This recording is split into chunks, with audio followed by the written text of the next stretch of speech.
The ones that have been removed and require parent permission, is there any kind of common thread about them being required for parent permission because of LGBTQ, race, gender, or is the common thread because they contained explicit sexual content? It's the explicit sexual content and the age of grade appropriateness of the books. And I have one question. If a teacher were to write some of the content that you now require parent permission for, if they were to write any of those words on a piece of paper and hand it to a child, would that be concerning? I would say that would be concerning. Okay, thank you. Okay. All right. At this time, we would like to hear from our employee groups. And I don't know if anybody wants to leave. Can you let us go first? Oh, I don't care. That's up to you all. Good evening, Dr. McCabe, members of the Board of Education. I am Cindy Porter, President of CASE, representing education support professionals, including clericals, assistants, and LPNs working in Carroll County Public Schools. I speak this evening not just as a career education support professional, but as an educator in our county. Every year since the pandemic, staff across our county and the state begin each school year with positivity and hope that student behaviors will improve. While we understand that there are a myriad of reasons and issues as to why these behaviors exist, it doesn't lessen the impact on staff and the students in our schools. This year, we seem to be seeing the effects of these behaviors earlier than ever before. I have already heard comments from kind, caring, empathetic veteran staff members saying that they are experiencing medical issues such as high blood pressure because of stress, with others saying that they are rethinking their choice to remain in education.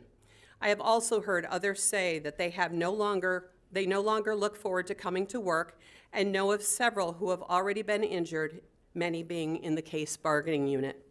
As in other counties, we continue to see shortages in staff, even with hiring bonuses in some classifications.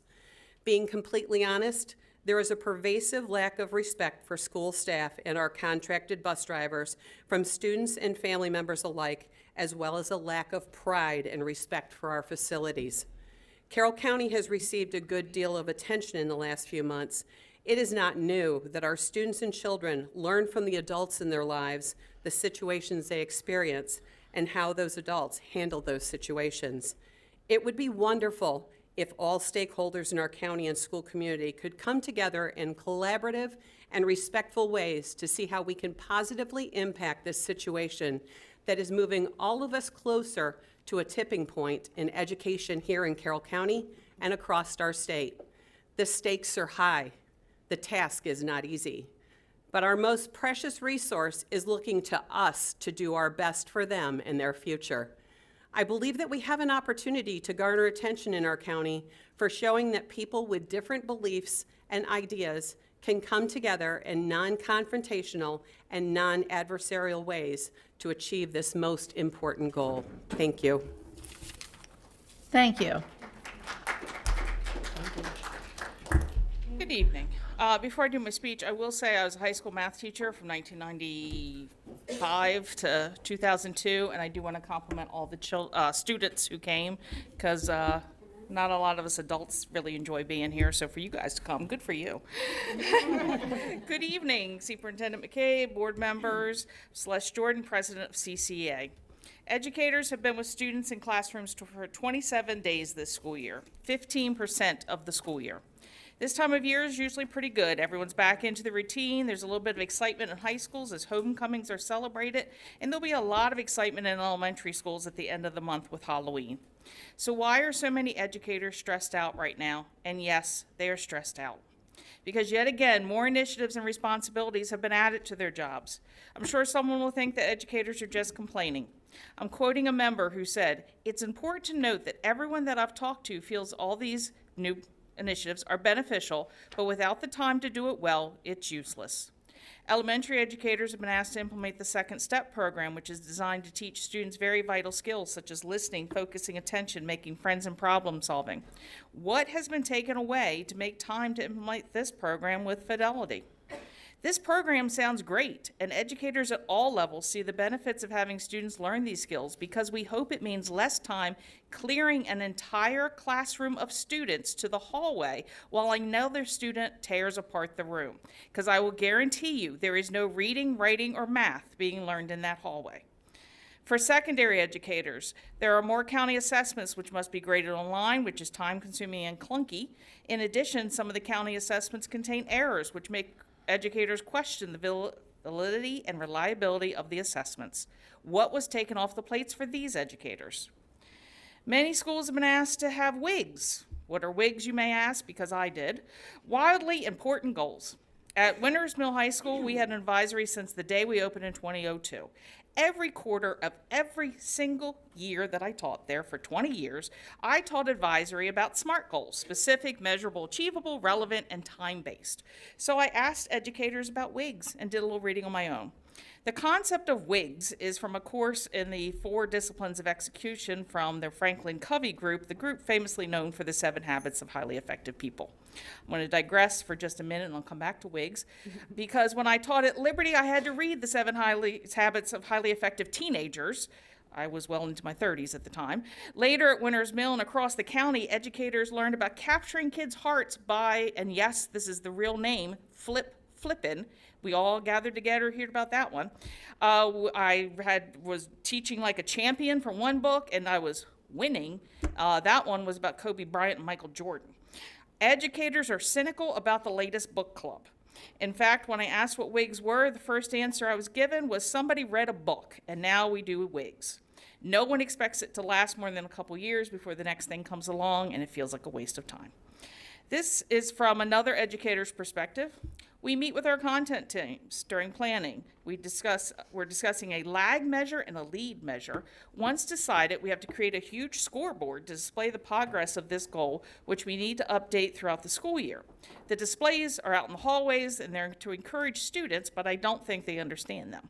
We don't have a pre-made assessment, so we have to create assessments to help us measure the progress of the lead measures in hope of meeting our WIG, which is the lag measure. This will take a lot of time and will continue throughout the year. I don't know of other tasks being taken off our workload. So educators have SLOs to write and focus on, WIGs in their content area, SIT plans to monitor, still trying to fill in the gaps from COVID while teaching the regular curriculum, adjusting the regular curriculum for students who receive special services. And all levels now have to keep their Schoology up to date. Another educator.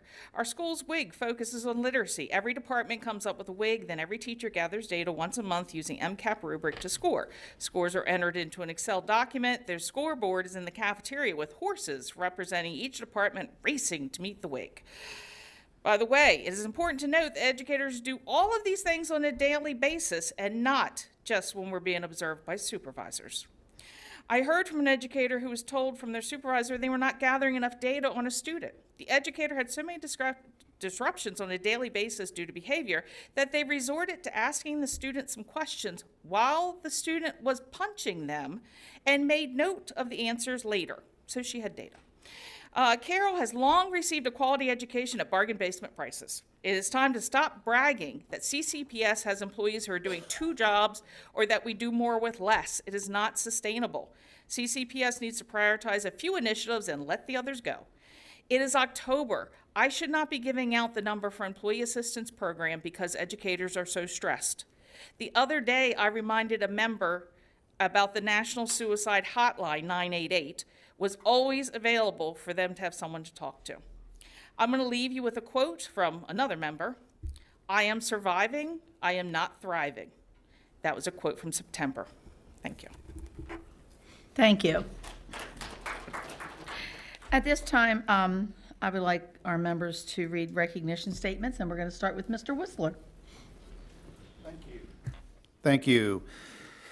This week, we are celebrating National Lunch Week. Our food service employees do an exceptional job ensuring that students have access to healthy meals every day. A nutritious lunch and breakfast are important for students and contribute to their well-being and academic success. Thanks to all of our dedicated food service employees for serving our students and promoting healthy eating habits. Thank you. Dr. Dorsey. National Principals Month. October is National Principals Month, a time for us to celebrate excellence in school leadership and to recognize the critical role that principals play in school achievement and student success. Our principals do a tremendous job leading our efforts to focus on teaching and learning. Thanks to all of our outstanding principals for their leadership, hard work, and dedication to our schools, students, and staff. Thank you. Ms. Battaglia? October is National Bullying Prevention Month, which aims to increase awareness and prevent the bullying of our children. Bullying comes in many forms, in our schools, in the community, and on social media, and it has negative effects that can last a lifetime. We all can help make a difference by identifying bullying behavior and supporting those who are being bullied. If your child is being bullied at school, contact the school counselor or school administrator to share your concerns and to work together to address this issue. Thank you. Ms. Savigny? October 15th through 21st has been designated as America's Safe Schools Week. Here in Carroll County, we continue to place an emphasis on improving school security to ensure that our schools are safe places to learn and teach. Thanks to Curtis Pierce, Brian Elliott, the Security Advisory Council, our school resource officers, and local law enforcement for their leadership in keeping our students and staff safe and our buildings secure. Thank you. National School Bus Safety Week will be observed the week of October 16th through the 20th. I would now like to read a proclamation from the state of Maryland. The State of Maryland proclamation from the Governor of the State of Maryland. School Bus Safety Week, October 16th through the 20th, 2023. Whereas Maryland student transportation administrators and operators remain diligent and committed to ensuring the safe transportation of nearly 700,000 students on a daily basis, and their efforts are critical to the operation and safety of our schools. And whereas all school bus drivers and attendants employed or contracted by local education agencies must achieve rigorous and specialized training, as well as adhere to the highest standards of school bus safety.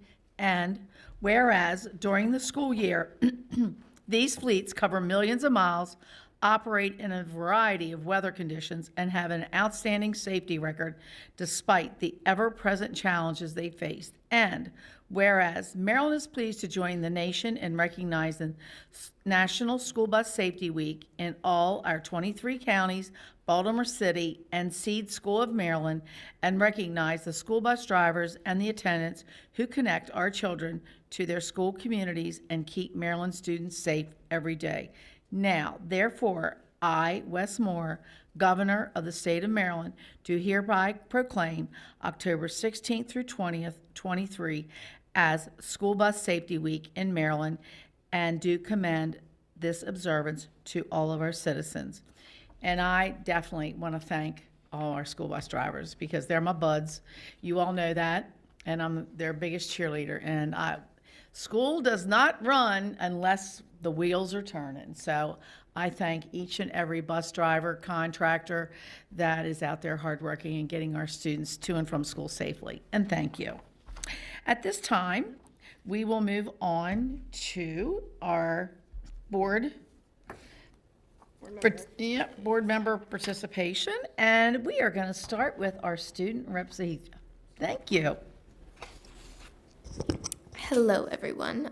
Last month on September 19th, we held a CCSGA staff meeting planning out the details for the Fall General Assembly, and we can't wait to see everyone in attendance.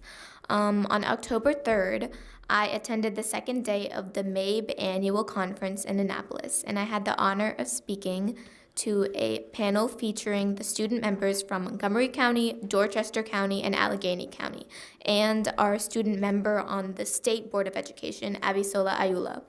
We were able to have a very interactive panel with board members across the state, and along with that, we were able to discuss many relevant issues regarding students in the roundtable discussions throughout the conference. This conference was an amazing opportunity to learn just how different and similar each county is in the state of Maryland. Thank you. Ms. Savigny. Thank you, Ms. Herbert. Just the one meeting that I attended that I wanted to make a special shout out for was the Family Life Advisory Committee meeting this past month. We had a new group of folks that were brought on board. There's some continuation of members from the last term, but I'd say it was probably about half and half of folks that were continuing and new members of the group. And I just want to thank all of the members, both the ones continuing and the new group. I think that we had some excellent discussions. It's some tough topics, but I just want to thank everyone for joining that group, for spending your time, and for having very civil discussions, trying to get to the point where we can find the middle common ground across the county. So really appreciate that. The other thing I just want to say, there's so much activity going on with the restart of school for the year, with all the fall sports and SATs and homecoming events, and I want to send out a special shout out to some school advisors and counselors as the mom of a high school senior who is in the process of trying to fill out college applications, just like Sahi here. It's a very labor-intensive process, and I just want to thank all the educators and the advisors that are helping our high school seniors through that whole process. It really is. Very time-consuming and labor-intensive. Thank you. Ms. Battaglia? Since I wasn't here last month, sorry for my absence. It was my husband and I's 20th wedding anniversary, the day of the meeting, and since he is my biggest cheerleader, I felt that I should be with him instead of here, because if it wasn't for him, I wouldn't be here. So I thought it was really important to spend time with my husband for our anniversary. In August, we had the delegate meeting, and I did a tour of East Middle School, which I'm really proud of how that facility is.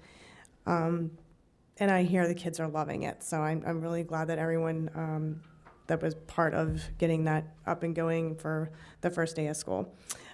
In September, I attended the Career and Tech Meet and Greet for students, the School Health Council, MABE Policy and Procedure Committee.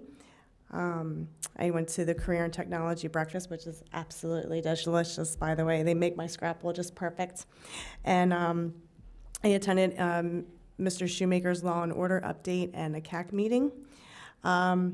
In October so far, I attended the Back of Blue fundraiser, which the money raised went to our canines for items that they need.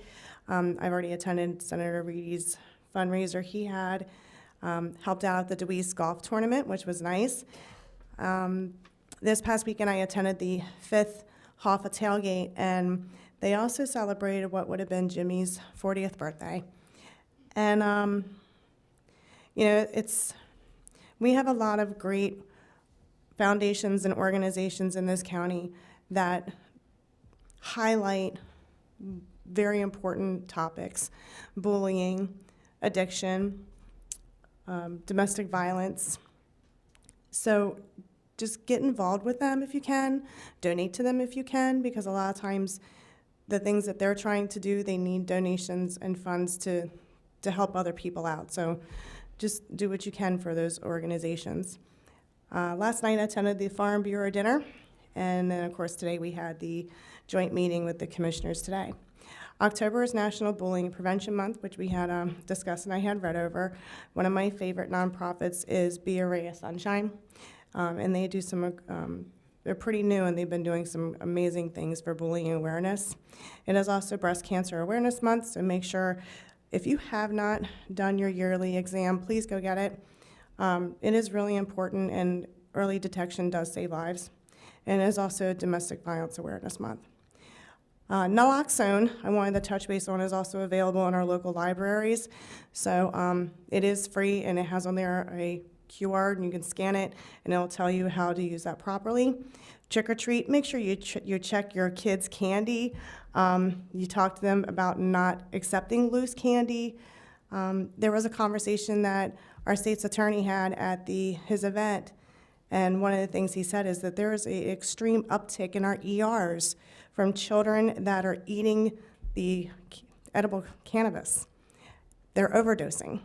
Now, they're not overdosing to the point where they will die, but they are overdosing to the point they are extremely sick. So just make sure you have a talk with your kids about any type of loose items. And because of the recent events in Israel, please talk to your kids about sensitive material on social media, because this terrorist organization is posting it out there, and it is extremely traumatic, and it is extremely sensitive and horrific. So please just talk to your kids about what they're viewing and monitor them just a little bit extra right now. And I hope everyone has a safe Halloween, and I'm sorry, but please say a prayer for Israel at this time. Thank you. Thank you. Dr. Dorsey. Okay, thanks, Mrs. Herbert. On September 19th and October 1st, I met with the co-chair and MABE staff to plan for the final conference program committee meeting prior to our MABE conference 2023. And from October 2nd through the 4th, I was involved at our MABE conference 2023.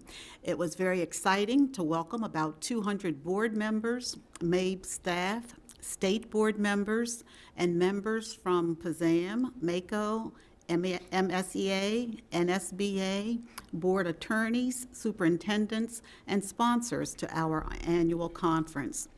The conference began with a warm welcome and introduction from MABE's new executive director, Milton Nagel. One of Milton's goals is to attend a local board meeting in each of the jurisdictions this year. So hopefully he is going to be able to grace us with his presence at one of our meetings. At our opening lunch, we heard a powerful message from Dr. Eric Davis, who is Chief of Administration of Harford County Public Schools, and he talked about leadership maturity. This phrase was coined by Dr. Davis, and it centers around leaders understanding that every action impacts the culture of people who are led. The 2.5 days were packed with workshops, our annual business meeting, roundtable discussions, blueprint breakout sessions, hot topics, a student panel, which included our very own student representative, Sohi, and thank you so much for participating in that. We had our president's dinner and awards, and the swearing in of our new executive officers and board directors. And at this time, I congratulate Mrs. Herbert for becoming a member of the board of directors for MABE. There is a 3-term limit to being a board of director, and I have been serving for the last 3 years. So I am off of the board of directors at this time, but I'm certainly glad that Carroll County is going to be represented by you, Marcia. Thank you. We concluded our conference with keynote speakers, Chris and Nick Nikich. And they spoke on something that was called 1% Better, Reaching My Full Potential, and how you can too. Chris is a student with Down syndrome. He shared his personal story, and he really inspired others to make sure that we're shifting our focus from our disabilities to our abilities. And he talked about having tenacity and grit to get 1% better every day.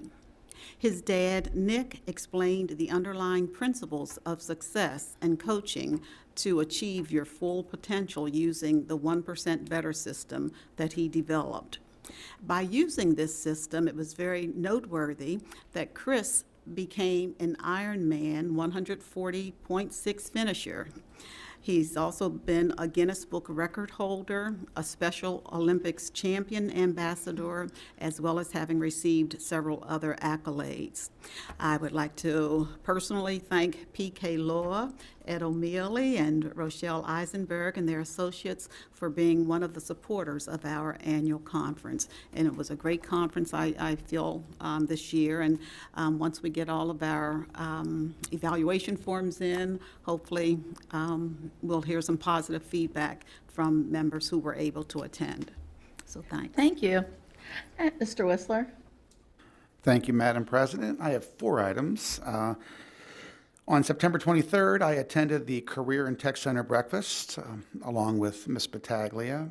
Principal Riddle, Assistant Principal Hopkins, and the entire staff did a fantastic job.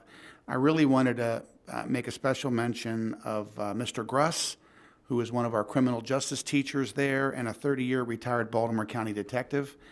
He was gracious enough to give us and several other folks a tour of the facility, and he had such incredible passion for what he did, and he's so proud of where he works. But he and so many other dedicated teachers at the Career and Tech Center do so many great things for students. On September 28th, I also attended the Family Life Advisory Committee meeting. I want to echo Ms. Savigny's comments and say thanks so much to those that are serving and those that did serve. Your work in collaboration with our teachers is really important, and your work really, really matters. On October 9th, I visited the College and Career Fair at the Ag Center. I want to give a special shout out to the numerous CCPS counselors and other staff members who helped host over 120 colleges and universities. The Ag Center was really packed with many high school juniors and seniors and their parents. Your efforts did a great deal to get parents and students the valuable information they need to take those next steps towards higher education. And lastly, earlier today, I attended our joint session with the Carroll County Board of Commissioners. As always, I really appreciate the collaboration and the opportunity to talk with these important partners to make sure we learn more about all of the blueprint requirements and find the necessary resources and ways ahead that we can work together on to improve our schools and spend every tax dollar wisely. Thank you. Last month, I attended the Career and Tech Center's Big Country Breakfast, like a lot of others. It was a really ugly morning. It was raining, but they had great attendance, and it was very successful. And I want to thank the community for coming out and support that great facility. If you haven't had that chance, I know they'll be having one probably in, I think, probably December. So come on out. And as Dr. Dorsey mentioned, the Maryland Association Board of Education held their annual conference in Annapolis, and I was able to attend part of the conference, and it was really wonderful. It's a great opportunity for board members from public school systems around the state to come together and discuss topics that are affecting all of us. Throughout the month, I've visited several schools, and I went to outdoor school. And one morning I was there at 7:30. It was pouring down raining. The kids were swinging on the swings outside. They were shooting basketballs and running around. And they all came in for breakfast, and they just looked like they were having a ball. So my older granddaughter really missed that opportunity, and she says, I hope I can go back as a counselor. And I said, I hope so too, because it is a wonderful week of learning opportunities, and Ms. Felter always does a great job up there. And I still turn my water off when I brush my teeth. She did teach me that when she was at North Carroll High School. So you all remember that. And I did attend the Carroll County Farm Bureau banquet and business meeting last night. I am a Carroll County farmer, and I just want to give to Ms. McCabe. The Farm Bureau had an educational committee proposal, and they had 3 things about the blueprint, community schools, and environmental curricula. And they proposed that, and I am going to pass that on to her and see what we can do. And again, I want to thank the 3 commissioners that met with us today.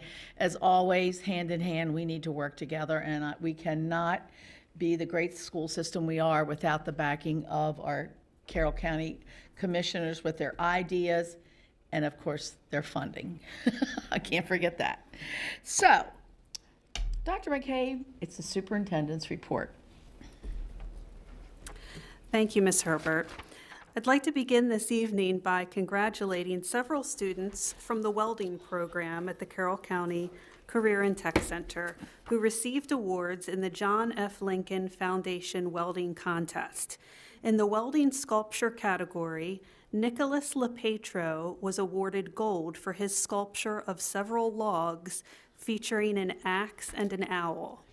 Katrina Thompson won bronze for fabricating a heron sitting atop a log, and Garen Schilling won bronze for making a flower with a stem and a holder to support it.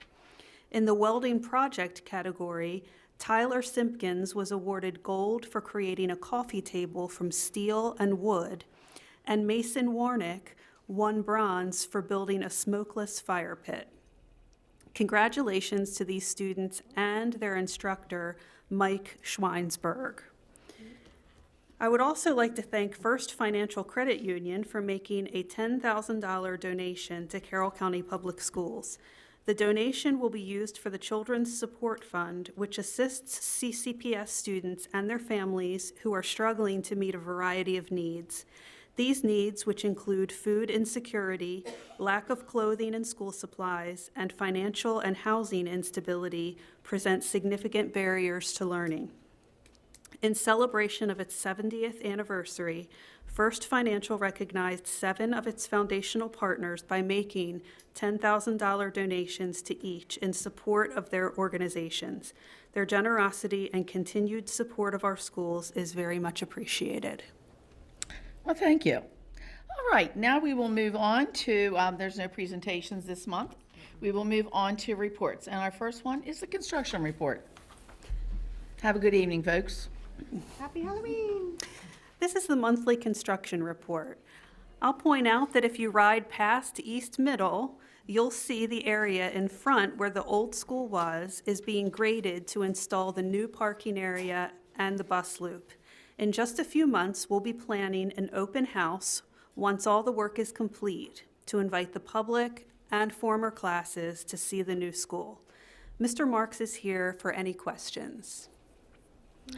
I will say, Mr. Marks, when I emailed or texted you or emailed you that day, Dr. Dorsey is correct. When we had the May convention there, I'm sitting there at my table. I was waiting for Dr. McCabe, and this nice man came up. He introduced himself, gave him his card, and explained what he did. And I said, well, sir, I'm not sure if we use you or not for the construction, but as it all worked out, we did. Yes, multi-visa, yes. Yes, and he was a very nice man, and there you are. We are talking to people, and he came over and introduced himself. But that was a great networking for us. And then I went over and I found him later after the luncheon, and I told him, I said, and by the way, we do use you. So that's what that's all about. And but he was very nice. And that firm helped us out with many projects, not just there. With, Right.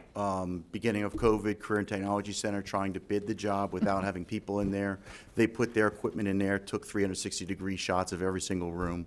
Really helped us do that bid, launch that. Well, I just wanted to give an example of what happens and how nice they were. So, all right. Any other comments? We're going to move on then. Oops.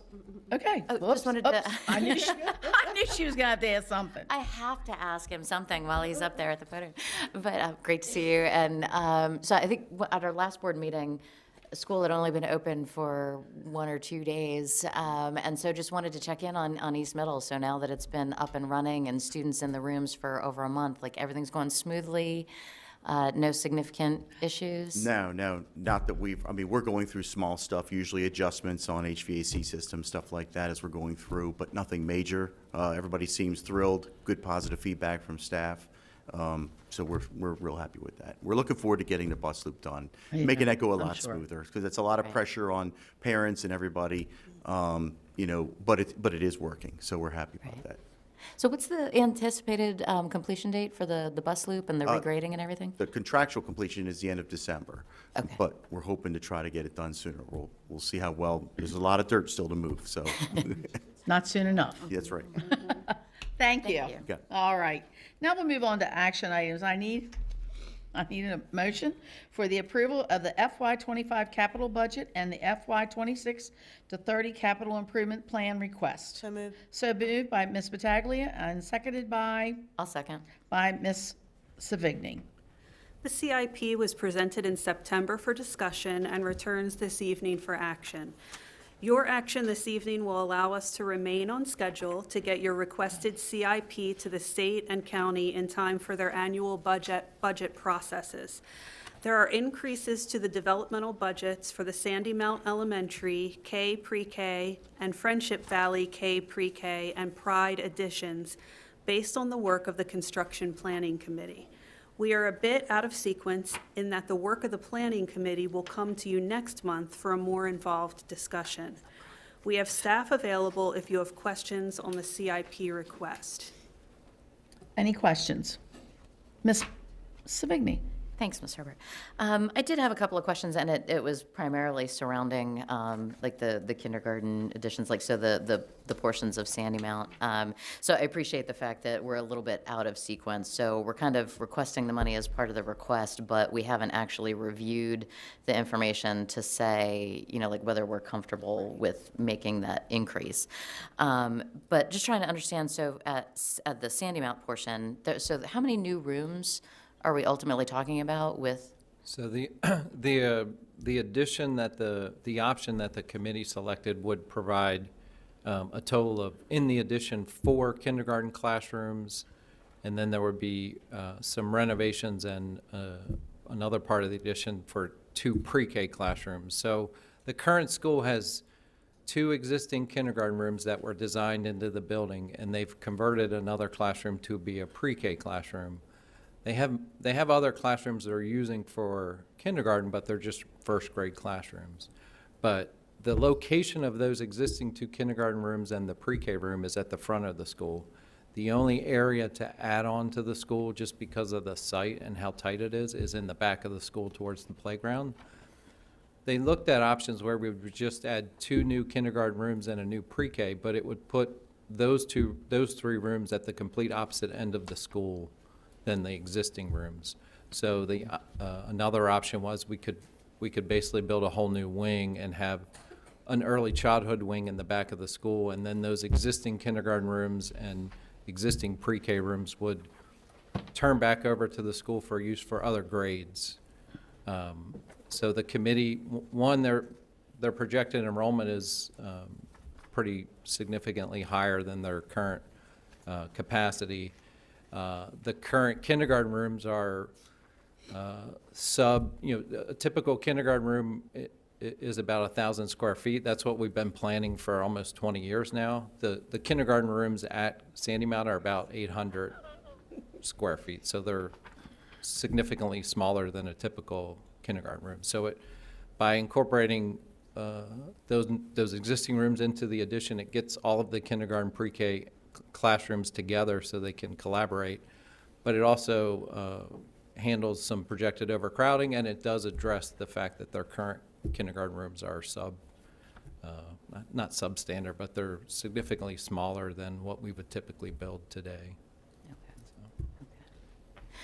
So I did want to just kind of talk, thank you, Mr. Kane. I did want to just talk generally about, kind of tying it to the discussion that we had with the commissioners at the work session, how there's implications of, pre-K additions and everything from the blueprint, and how do we kind of optimize all of this with a lot of moving targets going on right now. So I just wanted to say, I think that this is a reasonable request of the commissioners for this year. I think when we're looking at sort of the additional 5 years out, we're going to have to think long and hard about that next year. Yes. Especially with, if we do have to move forward with some of the pre-K pieces, then, we're potentially going to have to rethink, the Liberty High School price tag is a bit of a showstopper, or a heart stopper, I should say, at $143 million. So kind of thinking about, okay, how do we deal with those priorities in connection with all the stuff that's also coming down the pike from the blueprint? I agree. So I think I'm comfortable with where we are for the 25 funding request, but I think that there's a lot of additional discussion and thought that needs to go into the 5 years out for the next CIP.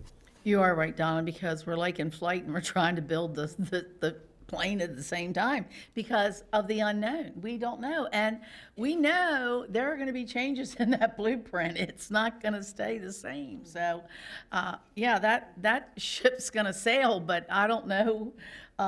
We just don't know. It's too many variables. So that was a very good point. And the last thing I wanted to ask was, I know we sent this out for public comment. Did we receive any? Ms. Gaddis, did we receive public comment about this particular item, the approval of the capital budget? No, I don't. Yeah, That's why I was asking. I didn't recall No, seeing anything. I don't see anything. But I wanted to make sure I didn't Okay. miss any of it. All right. Okay. Okay, I call for the vote. All those signify by saying aye. Aye. Opposed? It passes unanimously. Now I need a motion for the approval of the comprehensive maintenance plan. So moved. So moved by Dr. Dorsey, seconded by? Second. By Ms. Pataglia. The Interagency Commission on School Construction, the IAC, requires that each local school system complete an annual comprehensive maintenance plan, the CMP. The CMP describes the facility's inventory, goals for maintenance, planning, and allocation of resources within the maintenance program. Staff are available for any questions you may have.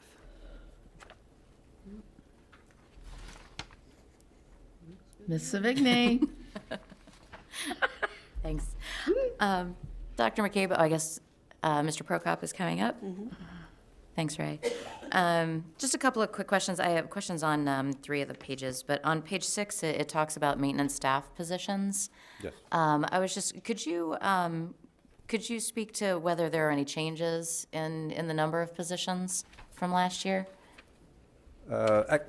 It's a little easier to talk to if you look at page 7, where it totals up the staffing positions. On the next page has the 2 tables. It's a little, these positions are reflected here. And so what you'll see is in from 22 to 23 to 24, the custodial staffing increased by 6. Now, you might not recall from last year, there was it was underreported. The finance department, doing some auditing of their information, found that 2 positions were underreported, and the other 4 are for the career and tech. They were added as part of the career and tech project. That's it. Okay, so I did actually miss that there was the totals here, the current staffing of, 63 for maintenance staffing, that looks like it stayed the same. Yes. And then, so up by 2 on the custodial, and that's because of career tech, and that's the, Correct. okay, so that's the only change then. Okay, great, thank you. And then I did have a question on page 12, where we're splitting out preventive maintenance and corrective maintenance. Right. And then kind of looking at what the goal was for 23 versus the actual for 23, and then setting a new goal for 24. And it looks like for the preventive maintenance, we're basically setting the goal very close to the 23 actual. Yes, we're setting it at slightly above. Between 20, what we did during 23, going from 2,000 to over 10,000 preventive maintenance work orders, was as a result of using our maintenance work order system to initiate preventive maintenance work orders directly to the school. So at the school, we're using that staff, the custodial staff, to take care of the more repetitive things that they can handle, which leaves our maintenance staff more free to address more serious issues in the schools. So that has increased a great deal, and that's why it's only a small amount between 23 and 24. From the actual to the From to the goal. actual, that's right. Okay. So the big jump was because we're utilizing our work order system more effectively. Okay. Okay, so not necessarily that there are that many more work orders, we're just using the system more effectively? Well, I would say that we are doing more preventive maintenance, but we're using the technology we have to initiate that preventive maintenance. Okay. So to communicate to the staff that it needs to be done, and then it also gives us a database that we can look into, we can adjust if we need to. It gives us a reporting capability. Okay. Okay, I guess I was thinking that, now this is from a preventive maintenance perspective, maybe, like, I was gonna ask about corrective maintenance, or, the fact that we now have, I know East Middle had a lot of work orders in the past, on both sides, and, with the new school, would that have a significant impact on either of these measures? Would you expect that to have a significant impact? Significant? I don't know that I'd go. I would expect things would be easier. That yes. It would be hard for me to quantify that. But we could. But our goal is obviously to go more towards preventive. Anyway, that's where we're hoping to go. We're hoping to reduce those corrective work orders. We could look at it we could do a report. We could check, at this time next year, we could look at a report and make and do a comparison, see what the differences are. Okay, just making sure that we don't need to rebaseline or something like that. No, I don't know. No, because we do change, I mean, we're changing square footage with additions and things like that. It would be very difficult to try to put a line in the sand and re-benchmark. Okay, gotcha. And then on page 13, I was looking at the different categories of, preventive maintenance and corrective maintenance. It looks like the 23 and 24 budget, like the cost per square footage, like those are minor increases. But for deferred maintenance, that went up significantly. The all maintenance category and the M&O combined, the cost per square footage went up dramatically for each of those three categories, which was driving up the budget quite a lot. So just trying to understand what would be driving up those costs per square foot. Well, that would be mostly it has to do with the capital money. We're investing more in the system. So the capital becomes the driver there, the increase from 23 to 24 in the capital budget. So we're investing more on the capital side, which gives us the higher number, which is better in the long run in terms of taking care of our deferred maintenance. We're going in the right direction with those numbers increasing. Okay, so because we're converting them into CIP, okay, that makes sense.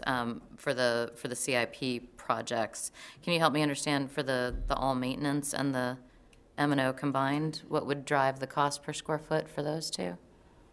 We're just adding up the M&O combined. We're just adding up all the cells above. So it should follow that. If I understand your question, I mean, it just follows that the more we put in on the capital side, the higher that number is going to be. When we get to the M&O, the maintenance and operations, maintenance and operations combined with the deferred maintenance. Okay, I gotcha. This number is actually showing. I had interpreted it maybe not quite right. I was thinking that this meant that our costs were actually going up per square footage, but it's just from the work that we're doing, this is what it turns out to be. Mm-hmm. Right. Okay, for the cost that we've committed to those projects. Okay, thank you very much. Sure. All right. That's all I had, Ms. Herbert. I call for the vote. All those in favor signify by saying aye. Aye. Opposed? It passes unanimously. Now I need a motion for the approval of award of bids. So moved. By Ms. Pataglia and seconded by, I was going to say, Mr. Whistler, I haven't heard anything out of you. Mr. Whistler. There are only 3 items on the award of bids tonight. The first is commercial cafeteria equipment and furniture. This is for a refrigerator at Westminster High School and a temperature-controlled cabinet at Century High School, both from the Food Services Program Fund. Second, we have physical education supplies. This is for the annual buying guide for physical education supplies as needed. And lastly, we have a sole source Apple Computers procurement, and this award is for computers that are specifically to be used for the video production program. Ms. Pataglia. Just a quick question about the Apple computers. What is the video production going to be doing with the current ones that they have? With the current the ones computers? that they would be replacing, do you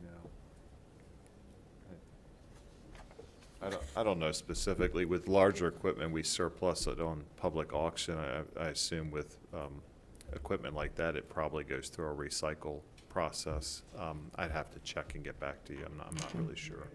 Because the ones they have did not look like they were that old. But then again, we know technology changes on a daily basis. I think when I look back, Mr. Davis was nodding his head, yes, that sort of goes into the recycling program. And some of it, I guess to your point about the life, some of it's based on sort of the warranty and the cost of replacement. So,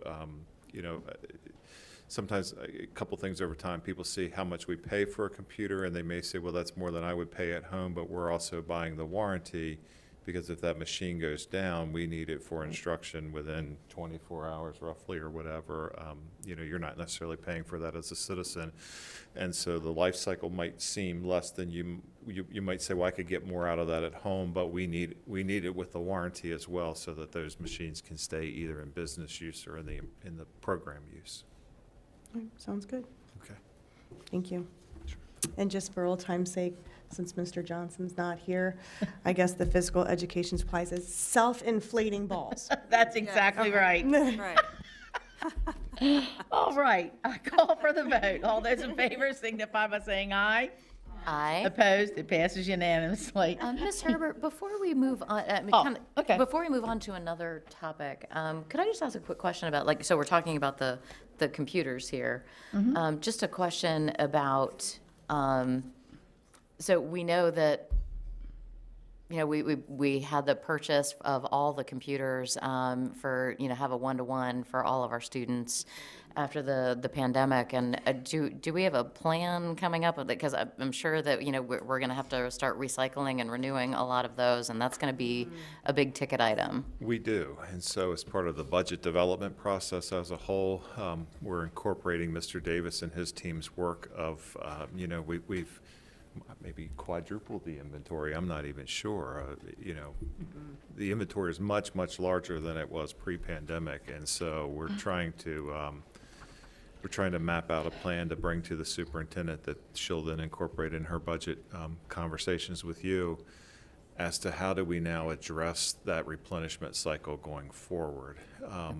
And also the whole replenishment cycle. And in some ways, it's minus the student devices, we've tended to move away from desktops to laptop units and labs that used to be sort of a thing, like computer cart labs.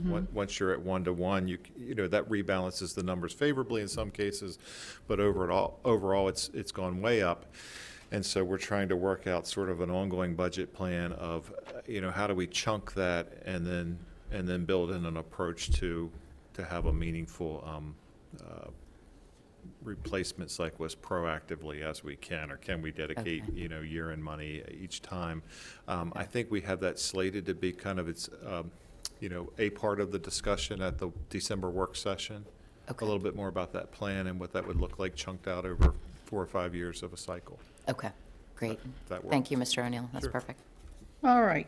Okay, now I need a motion for the acceptance of Independent Auditor's Report FY 2023 So moved. by Mr. Whistler and seconded by Dr. Dorsey. State education law requires each Board of Education to have an independent auditor conduct an annual audit of our financial transactions and accounts. I'm pleased to share that our audit by Clifton Larson Allen was successful. It has been reviewed by your board-appointed audit committee and is brought tonight for your acceptance. All right, I call for the vote. All those in favor signify by saying aye. Aye. Opposed? It passes unanimously. Ms. Savigny, are you feeling okay? I know. And now I need a motion for the approval of the high school program of studies for 2024-2025. By Ms. Pataglia, seconded by Mr. Whistler. In September, we brought for your discussion proposed changes to the high school program of studies for the 2024-25 school year. They return now for your action. Mr. Wernick is here to answer any questions.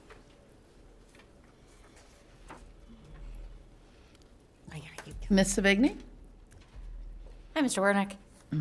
Just a couple of quick questions. The updates to the graduation requirements on pages 10 and 11, that whole section is highlighted, not just changes. Was that because was the whole section added to the guide? It is. It was actually reworded to ensure that we're meeting graduation requirements as well as ensuring that the blueprint, what is covered as well. So it's just it was rewritten, not completely revised, but just rewritten. Okay. To Gotcha. support individuals in reading it, understanding it, making it more user-friendly for our parents as well. Okay, so there weren't really any changes to the requirements themselves, it was just the way it was presented? Correct. Okay, okay, that's what I wanted to understand. It didn't look like there were any right, changes like- to me, I just wanted to make sure. Exactly, and like Park, MCAP, changing just the language to make sure that it aligns with what we're currently providing with, assessments for students and all. Okay, gotcha. And I did have a question about the updates to the service learning program on page 14. I did notice that AP Gov now gets you 10 service learning hours? It is actually embedded, so there are service learning projects embedded with government and some of our courses. So what we're trying to do is, because we found it hard for students to receive some of the service learning outside, we're trying to embed it within some of our curriculum now. So that there would actually be projects within the curriculum that they would receive service learning, similar to outdoor school.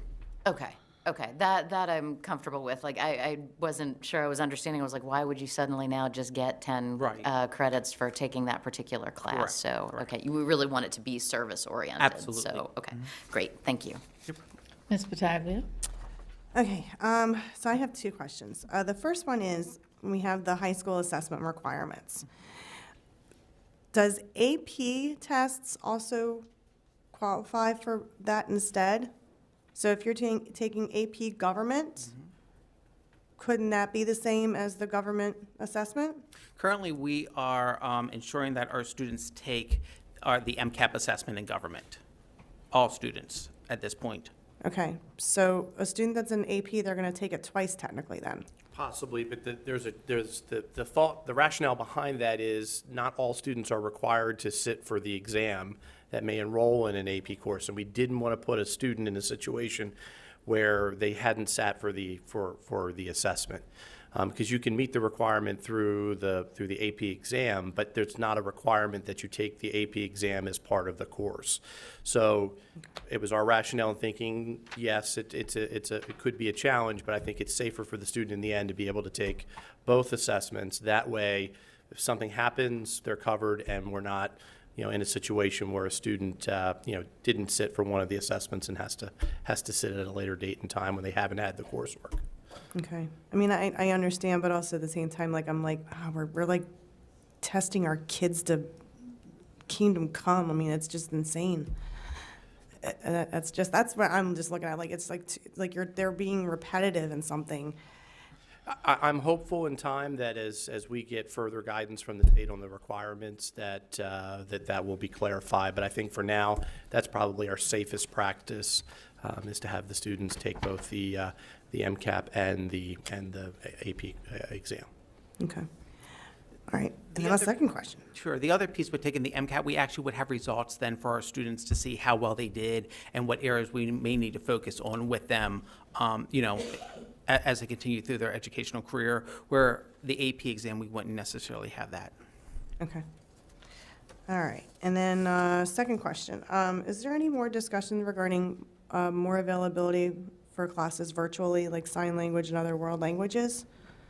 Some more equitable learning for students? We have looked at it. We actually had a course 2 years ago that we were going to have virtual through world language, and there was not enough participation, actually, people signing up.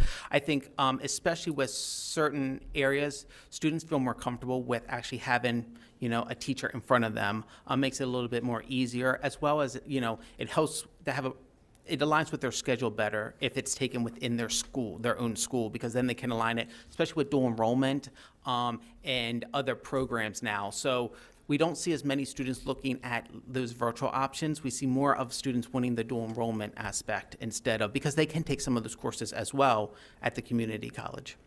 Okay. All right. I think that's all I wanted to know. Yes, ma'am. Hello, I just have a question on the courses that are offered. So we see a very wide variety of courses that are offered throughout this, but a lot of the time students don't really see a lot of these options in their own school. I was wondering how many of these classes offered are in our school systems? Whether, are they all in our schools? They would be at one of our high schools, exactly. So all these courses are somewhere within our high schools. Okay. Absolutely.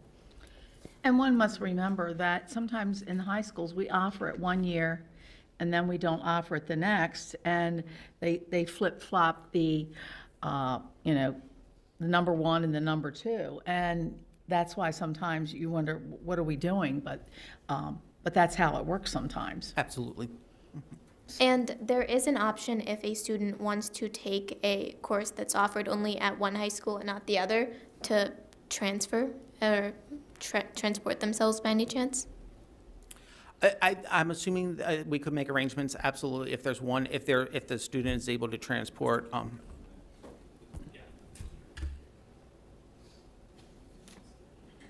We have situations right as we speak. It comes down to the logistics. In the southern end, there are students that are leaving Century to go to Liberty, et cetera. Same with Westminster and Winters Mill.